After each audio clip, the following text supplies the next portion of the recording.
আসসালামু আলাইকুম।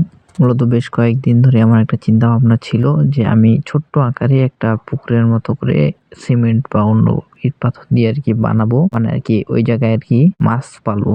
দেশি আরকি মাছ। তো যেই ভাবা সেই কাজ। এজন্য চলে আসলাম আরকি ওটা বানাতে গেলে আরকি বালু লাগবে, সিমেন্ট, ইট, পাথর এগুলো সবকিছু তো লাগবে। এগুলা যদিও সব মোটামুটি আনছি।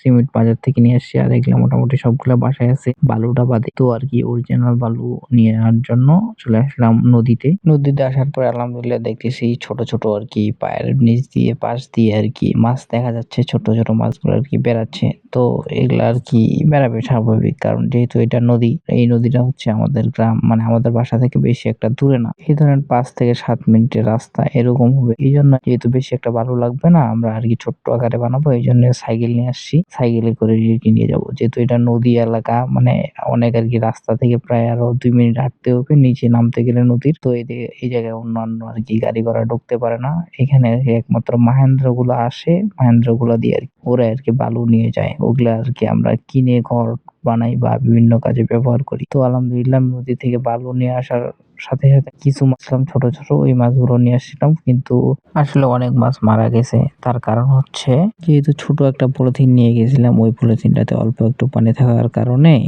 ওই পানিটা সহজে গরম হয়ে গেছে রোদের কারণে। এইজন্য তাড়াতাড়ি করে মাছগুলা গরমের চোটে মরে গেছে। আর এই মাছগুলা বর্তমানে বালতিটার মধ্যে রাখলেও আর কি একটা জিনিস বানাচ্ছি শুরুতেই বলছিলাম ওইটাতে ইনশাআল্লাহ রাখার চেষ্টা করব। ওটা বানা হয়ে গেলে সম্পূর্ণ তো ওটা আপনাদের দেখানোর চেষ্টা করব যে কিভাবে বানাইছি, কি হইছে, কিরকম আরকি। তো আজকের ভিডিও পর্যন্ত। আসসালামু আলাইকুম।